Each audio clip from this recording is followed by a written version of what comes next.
তোদের কোনো ভাড়া দিতে লাগবে না, একবার শুধু আমাদের সঙ্গে চল, সকালেই ফেরত আসবি। চল না, চল।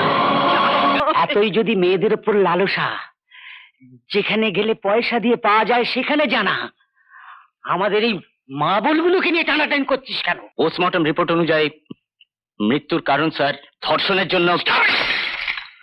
ও বাবা, ও বাবা, ও বাবা, তোমার ভাই পড়ি বাবা, ভাই পড়ি, তোমার ভাই পড়ি বাবা।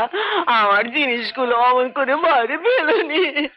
আমি দিব্যি করে বলছি, আমি গত মাসের ভাড়া তোমাকে দিয়েছি, তুমি একটু মনে করে দেখো।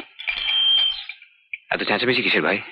এ নতুন কিছু নয়, এ প্রায় হয় বস্তিতে। তার মানে এই নবায়ন বস্তির মালিক শেখ ধরমপ্রসাদের গুন্ডারা যখনই বস্তিতে ভাড়া আদায় করতে আসে তখনই হয় এইসব। কাউকে বলে 2 মাসের ভাড়া বাকি, কাউকে বলে 3 মাসে, ইচ্ছে মতো, না দিলেই মারধর। কেন তোমরা মাকে ধরে মারছো? লজ্জা করে না বুড়ো মানুষের গায়ে হাত তুলতে? গত মাসে তো তোমাদের ভাড়া দিয়েই দিয়েছি, তবু তোমরা মানছো না। ঠিক আছে, এই মাসে 1 মাসের ভাড়া দিয়ে দিচ্ছি, সামনের মাসে 2 মাসের ভাড়া নিয়ে নিও। আরে আরে ঠিক আছে, ঠিক আছে, তোদের কোনো ভাড়া দিতে লাগবে না, একবার শুধু আমাদের সঙ্গে চল, সকালেই ফেরত আসবি। চল না, চল। আমার মেয়েটাকে ছেড়ে দে, ছেড়ে তোদের পায়ে পড়ি, আমার মেয়েটাকে ছেড়ে দে, ছেড়ে দে। এতই যদি মেয়েদের উপর লালসা, যেখানে গেলে পয়সা দিয়ে পাওয়া যায় সেখানে জানা, আমাদের এই মা বলগুলোকে নিয়ে টানাটানি করছিস কেন? আবে এই মশলা, এর তুই আমাদের মধ্যে নাক গলাচ্ছিস? এত মার খাস তবু তো লজ্জা হয় না? সালা মুসলমান, হিন্দু মেয়েদের জন্য এত দরদ কিসের রে? আমি তোদের মতন হিন্দু মুসলমান বুঝি না। আমায় জন্ম দিয়েছিল আমার মুসলমান মা, আর আমাকে আমার জানটা দাঙ্গায় বাঁচিয়েছিল ওই হিন্দু বিন্দা মা। কান খুলে শুনে রাখ, আমার জীবন থাকতে আমার ছোট বোনের এতটুকু ইজ্জত লুটতে দেব না। সালা তুই কি করবি রে? সালা তোর তো একটা হাতি অবস। এই একটা হাত দেখছিস, এই একটা হাত দিয়েই তোদের বাধা দেব।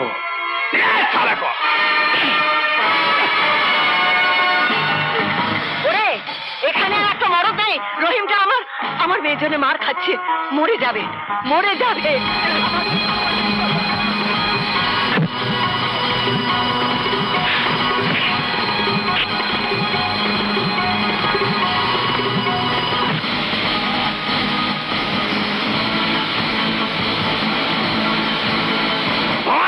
করছিস না?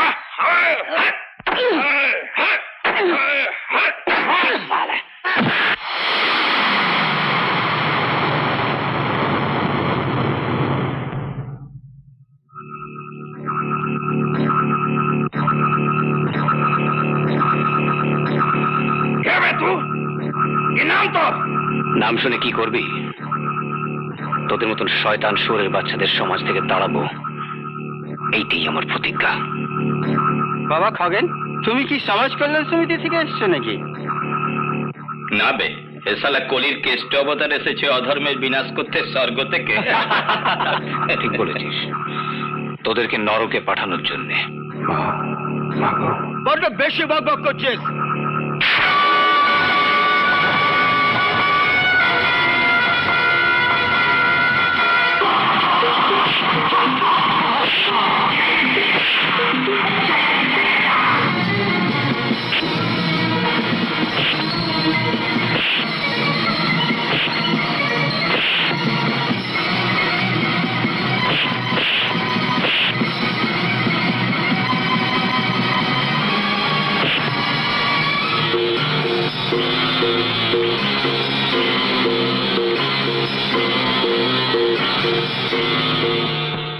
সত্যি ভাইয়া, তুমি সত্যিকারের অবতার।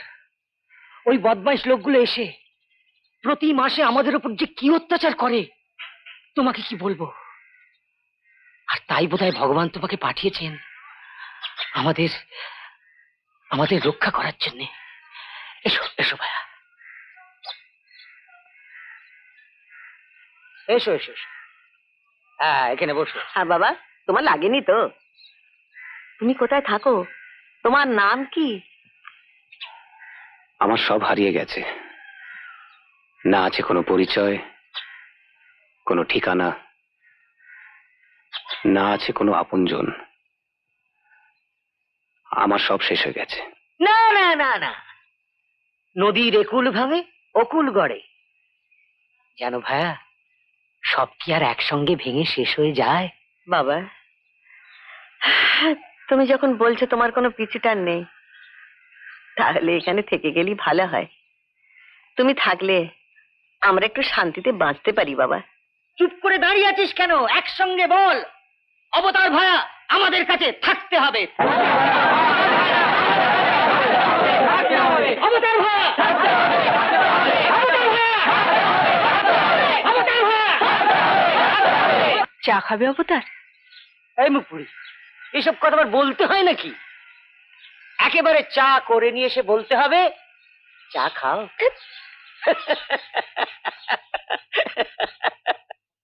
আশ্চর্য, কোনো প্রমাণ, কোনো সাক্ষী পেলেন না আপনারা? কি করে এত বড় একটা ঘটনা ঘটলো? কারা এর সঙ্গে যুক্ত ছিল? কিছুই জানতে পারলেন না আপনারা? স্যার, পাড়ার লোকেরা বলছিল হয়তো এটা রতন ঘোষের দলের কাজ। স্যার, কে রতন ঘোষ? স্যার রতন ঘোষ এ পাড়ার একজন কুখ্যাত গুন্ডা। আচ্ছা, রতন ঘোষের পেছনে কার ভরসায় রতন ঘোষ গুন্ডাগিরি করতো সে বিষয়ে কিছু জানেন আপনি? না স্যার। আচ্ছা, শঙ্কর ব্যানার্জিকে কোনোদিন দেখেছেন আপনি? না স্যার, সে কোনোদিন সামনাসামনি হয়নি। তার কোনো ছবি টবি এখানে পাওয়া যায়নি? না স্যার। আচ্ছা, এই বাড়ির জিনিসপত্রগুলো আপনি থানায় নিয়ে গিয়ে রাখুন, কারণ বাড়িওয়ালাকে বাড়িটা খালি করে দিতে হবে। আর গোবরগঞ্জ শঙ্কর ব্যানার্জিকে পাওয়া গেলে তার জিনিসপত্র তাকে দিয়ে দেবেন।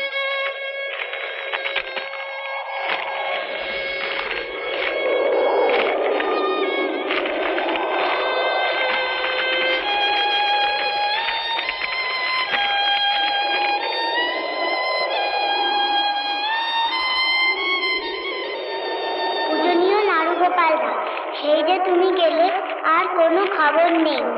জ্বর হয়নি তো? আমরা ভালো আছি। তুমি কেমন আছো? মা যখনই লুচি হালুয়া করে তোমার কথা বলে। দিল্লিতে সবাই কেমন আছে? চিঠির উত্তর দিও। আসি, প্রণাম নিও। ইতি তোমার শাকচুন্নি।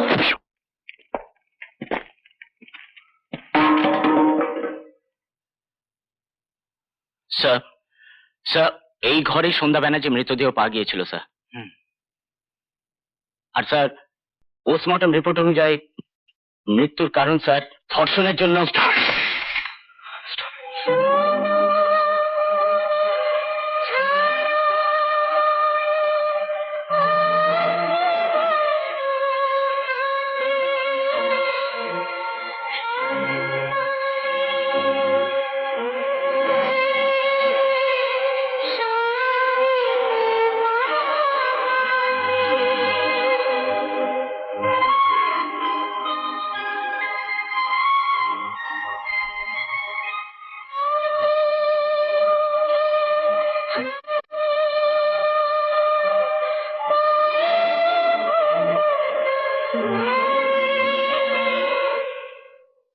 বাবু, বলুন স্যার।